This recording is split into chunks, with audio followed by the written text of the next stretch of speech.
दोस्तों, आज हम लोग पढ़ेंगे कैलेंडर पार्ट 3। इसमें हम लोग पढ़ेंगे कि कब 2 वर्षों का कैलेंडर एक समान होता है, कब 2 महीनों का कैलेंडर एक समान होता है।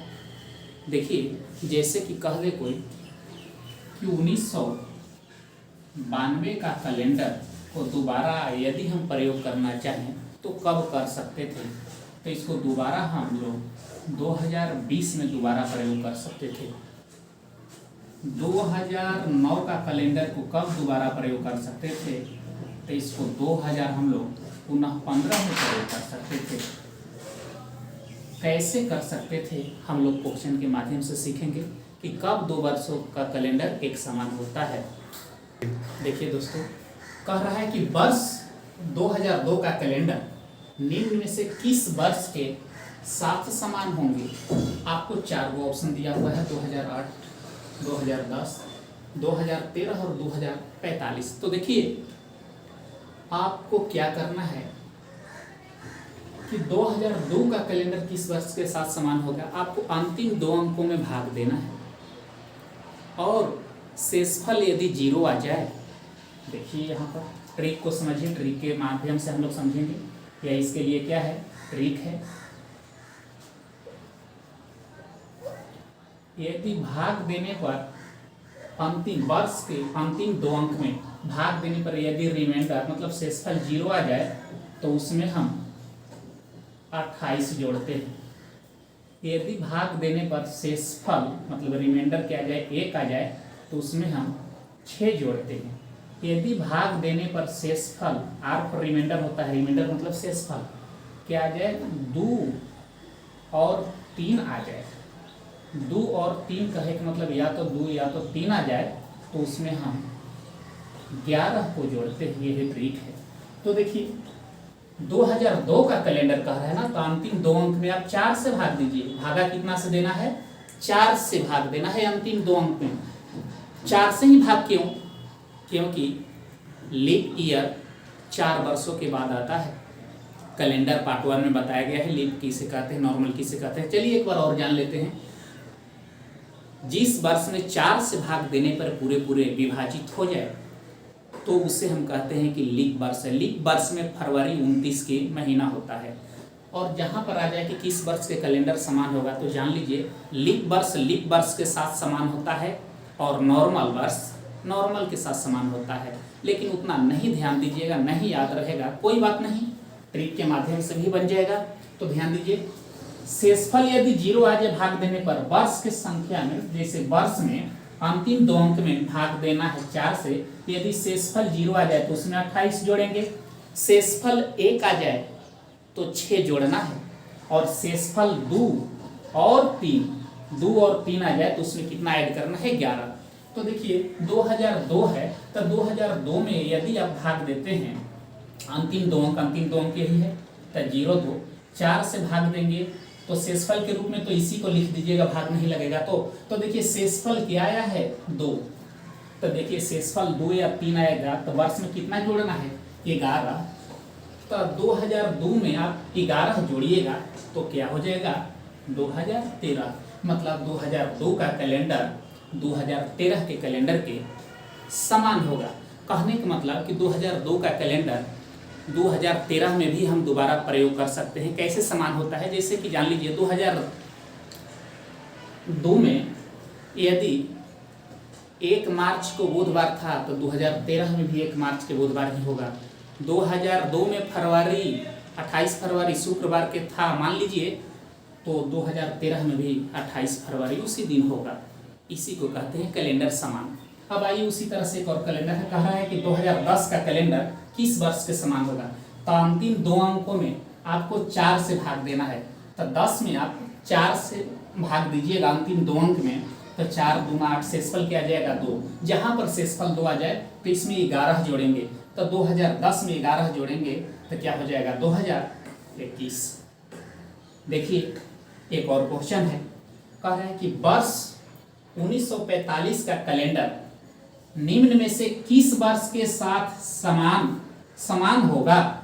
तो देखिए किस वर्ष के साथ समान होगा, तो 4 गो आपको ऑप्शन दिया हुआ है। सभी ऑप्शन को बारी बारी से चेक कर लेंगे, और यदि आप थोड़ा सा एक्स्ट्रा सोचते हैं तो पूरा ऑप्शन को भी चेक करने की जरूरत नहीं है। देखिए 1945 लीप है कि नॉर्मल, तो यह 4 से पूरे पूरे नहीं कटेगा, अर्थात नॉर्मल है। तो नॉर्मल ईयर नॉर्मल के साथ समान होता है और लीप ईयर लीप के साथ समान होता है। तो देखिए 1940 तो लीप ईयर है, 36 भी लीप ईयर है, तो इन दोनों ऑप्शनों पर विचार नहीं करना है। बच गया 1935, तो इसको अंतिम 2 अंक में आप 4 से भाग देते हैं यदि, तो 4 से तो क्या हो जाएगा, 4 8 32, शेषफल 3 आएगा। अगर आप इसमें 3 आ गया, तो अगर इसमें आप 11 जोड़ते हैं तो हो जाएगा 1946। हमको 1946 तो नहीं, हमको 1945 देखना है, तो क्या हो जाएगा 1934। इसमें यदि 4 से भागा देते हैं तो कितना हो जाता है, इसमें शेषफल 2 बचेगा, 4 8 32, शेषफल 2 बचेगा। तो इसमें 2 बचने पर शेषफल 2 या 3 कितना जोड़ते हैं, 11। अगर 11 जोड़ेंगे तो क्या आ जाएगा 1945। मतलब किस वर्ष में 11 जोड़ने के बाद 1945 आ गया, तो वो है 1934। आइए दोस्तों और कुछ प्रश्नों पे विचार हम लोग करते हैं, और जो आरआरबी में आ चुका है, ग्रुप डी में पूछ चुका है। देखिए निम्न में से किस वर्ष का कैलेंडर वर्ष 2009 के समान होगा। ध्यान देना है मेरे दोस्तों कि अंतिम 2 अंक में ही आपको भाग देना है 4 से, और शेषफल यदि 0 आ जाए तो उसमें 28 जोड़ना है, उसमें मतलब वर्ष में। शेषफल 1 आ जाए तो उस वर्ष में 6 जोड़ना है। शेषफल 2 और 3 मतलब चाहे तो 2 या 3 आ जाए, दोनों में से कोई एक, तो उसमें क्या जोड़ना है, आपको 11 जोड़ना है। 2 आ जाए या 3 आ जाए तो उस वर्ष में क्या जोड़ना है, 11 जोड़ना है।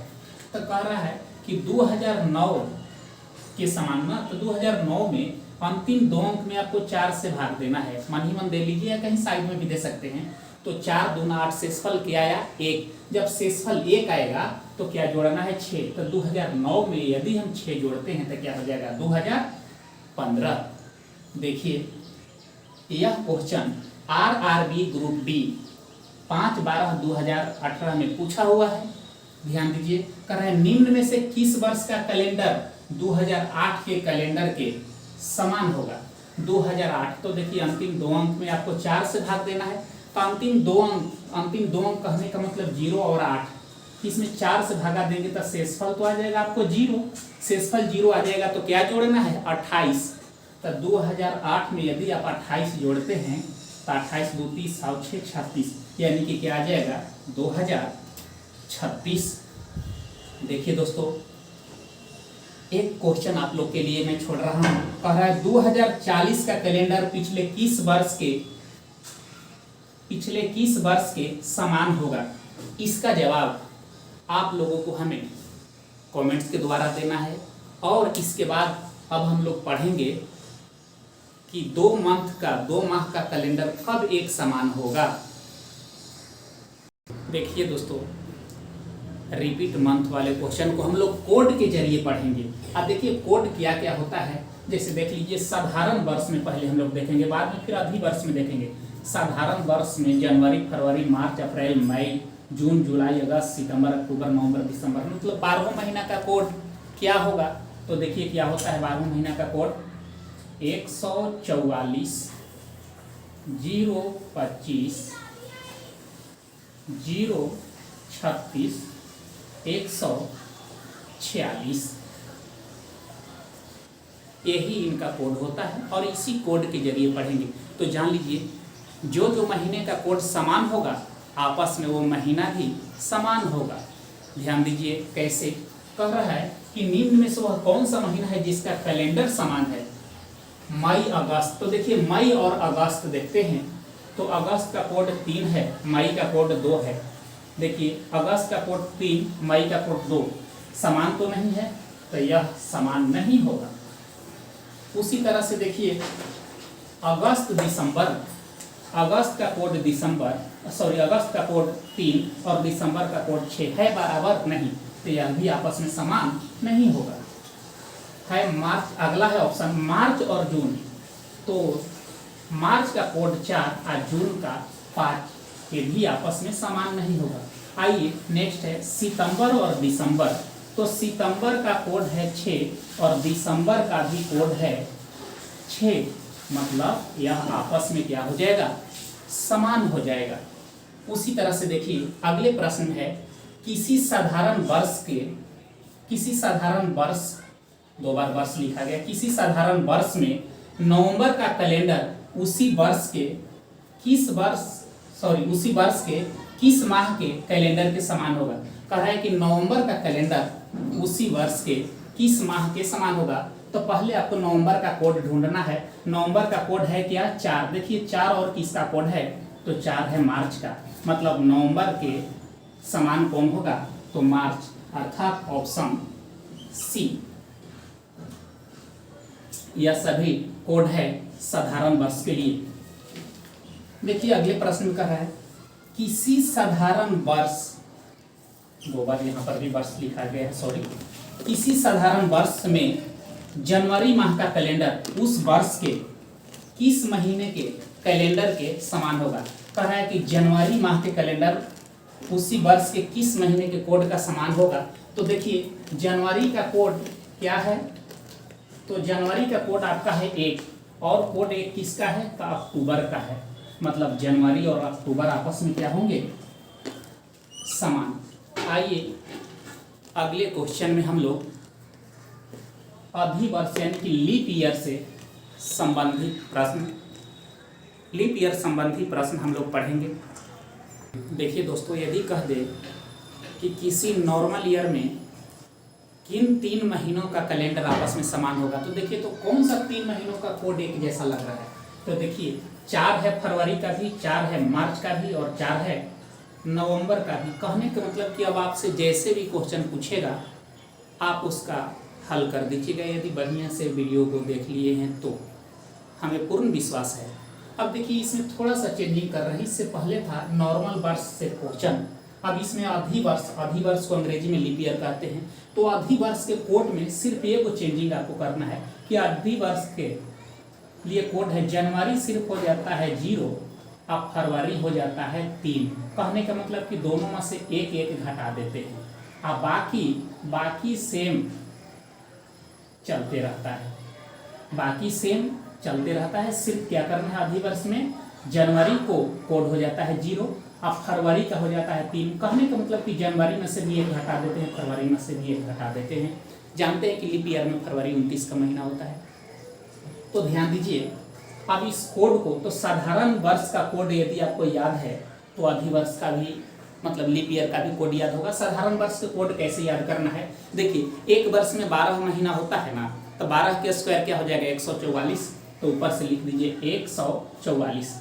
इसके बाद लिख दीजिए 025, इसके बाद 025 कहने का मतलब 5 के स्क्वायर, तो 025 लिख सकते हैं। उसके बाद 025 के बाद 036 कहने का मतलब कि 6 के स्क्वायर 36 होता है, यहाँ 5 के स्क्वायर 025, 6 के स्क्वायर 036, और लास्ट में 3 मंथ में 144 में 2 जोड़ते हैं तो 146। मतलब यह कोड है 12 अंकों का, जैसे भी आप याद कर सकते हैं। तो यह नॉर्मल का कोड हुआ। लीप में सिर्फ क्या चेंजिंग करना है, लीप में मतलब अधिवर्ष में सिर्फ जनवरी का कोड हो जाता है 0, और फरवरी का कोड हो जाता है 3, और बाकी सब ज्यों का त्यों। जैसे कि लीप हो चाहे नॉर्मल वर्ष हो, नवंबर का कोड 4 है और यहाँ पर मार्च का कोड 4 है। तो देखिए लीप का प्रभाव फरवरी से पड़ता है, तो लीप हो चाहे नॉर्मल हो, मार्च और नवंबर हमेशा क्या रहेगा, सेम रहेगा। यदि साधारण वर्ष में हो तो इसके समान में भी क्या रहेगा, फरवरी भी रहेगा। लेकिन अधिवर्ष में फरवरी का 3 हो जाता है, तो अधिवर्ष में सिर्फ 2 मंथ समान रहेगा, मार्च और नवंबर। लेकिन साधारण वर्ष में साथ में फरवरी भी, क्योंकि इसका भी तो कोड 4 है। तो खैर इससे पहले हम लोग देखें क्या, नॉर्मल ईयर से आधारित प्रश्न। अब देखते हैं लीप ईयर से आधारित प्रश्न। और लीप ईयर में हमने बताया कि सिर्फ जनवरी का कोड हो जाता है क्या, 0, अब फरवरी का हो जाता है 3। देखिए कहा है एक अधिवर्ष मतलब लीप वर्ष में सितंबर माह का कैलेंडर उसी वर्ष के किस माह के कैलेंडर के समान होगा। सितंबर माह का कैलेंडर कह रहा है उसी माह के किस माह के समान होगा, सितंबर। तो देखिए सितंबर का क्या है कोड 6, और दिसंबर का भी क्या है कोड 6। तो सितंबर के समान कौन सा है, दिसंबर। अब देखिए आपको ऑप्शन कौन सा है, तो ऑप्शन सी है।